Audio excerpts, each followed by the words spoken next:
सरकारी नौकरी की मुकर्ररा उम्र में कम से कम 15 साल की रियायत दी जाए, क्योंकि 2012 से नौजवानों को नौकरियां नहीं दी गई। सर, इस पर मैं स्पीच कर सकता हूं? जी प्लीज स्पीच करें। अच्छा सर, 2012 के बाद सिंध में सरकारी जॉबों पर पाबंदी लगा दी गई, जिसकी वजह से आज सिंध में बेरोजगारी का एक तूफान बरपा है। सर, गरीब लोग जब अपने बच्चों को तालीम दिलाते हैं, वो गरीब आदमी जो ठेला चलाता है, जो मजदूरी करता है, जो जगह जगह बंद कबाब बेच रहा होता है, वो बड़ी मेहनत से अपने बच्चों को अपना पेट काट कर जो नौकरी वो इसलिए करवा रहा होता है कि उसका ख्वाब होता है कि उसका बेटा ठेला ना लगाए, उसका बेटा मजदूरी ना करे, बल्कि पढ़ लिख कर एक अच्छे ऑफिस में जाकर बैठ जाए और उसके बुढ़ापे का सहारा बने। लेकिन सर, वो होता है ना कि एक शायर ने कहा, उम्मीद तो बन जाती, तस्कीन तो आ जाती। वादा वफा ना करते, वादा तो किया होता, लेकिन सर हमने लास्ट टाइम जब पेश की तो हमें ये बिल्कुल मुस्तरद कर दिया गया। तो सर, ये उम्मीद थी, उन नौजवानों की उम्मीद, बल्कि वो उन वालिदैन की उम्मीद जो इस उम्मीद पर अपने बच्चों को तालीम देते रहे कि जनाब हमने अपना पेट काट कर अपने बच्चों को तालीम दी कि सरकारी जॉब आएगी। लेकिन सरकारी जॉब पे 2012 से पाबंदी लगा दी गई। इसके बाद वो बच्चा अवरेज हो गया। आज वो बच्चा क्या करे? मेरे होम मिनिस्टर साहब ने अभी कुछ दिनों पहले कुछ सिंध के डाकों को माफ़ी दिलवाई है। सर, वो बच्चा जो बेरोजगार है वो ठेला नहीं लगा सकता।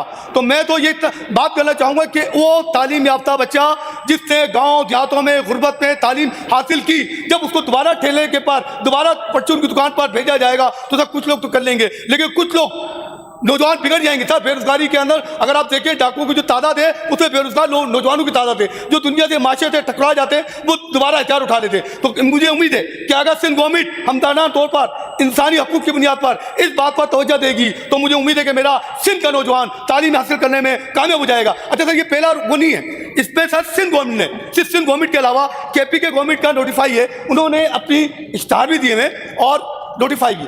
उन्होंने 10 साल क्या नोटिफिकेशन है ये?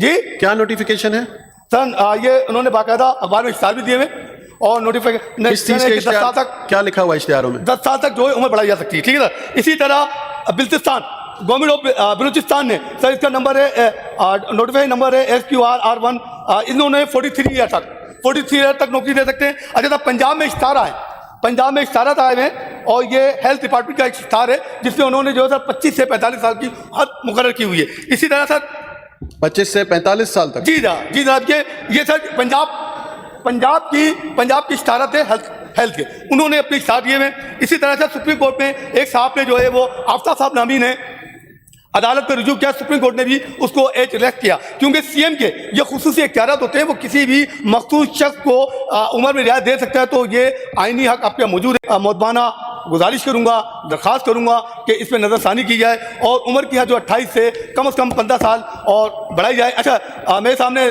साबका चीफ मिनिस्टर साहब मौजूद हैं, सैयद कायम अली शाह साहब। इनके दौर में भी 15 साल की रियायत थी, लेकिन आज ना जाने क्यों रियायत ख़त्म कर दी गई है। तो पीपल्स पार्टी के ये भी वज़ीर आला थे और अभी जो मौजूदा वो भी शायद आप इस पार्टी से हैं, मुराद अली शाह साहब भी। तो मैं सिंध गवर्नमेंट से मौदबाना दरख्वास्त करूँगा कि उम्र में जो 28 साल का है उसमें सिंध के नौजवानों को रियायत दी जाए, कम से कम 15 साल की। और इसके अंदर जो है वो कमेटी अपनी जो है वो कैबिनेट बुलाकर इसको नोटिफाई करे। इसमें मैं समझता हूँ पूरे सिंध के नौजवान आपको दुआ भी देंगे और ये सिंध के नौजवानों का एक मुस्तकबिल जो है तारीख होने से बचा लिए जाएंगे। ये कम से कम वो होता है कि इसमें जो नौजवान आपको जो है वो जो बेरोजगार होने जा रहा था, जो कहीं और जाने जा रहा था, उसको कम से कम अच्छा रोजगार मिल जाएगा। मैं अपना बात ये ख़त्म करूँगा। ये कहते हैं ना, अंदाज़े बियाँ इतना पुरअसर नहीं लेकिन मेरा, अंदाज़े बियाँ इतना पुरअसर नहीं मेरा, शायद कि उतर जाए तेरे दिल में मेरी बात।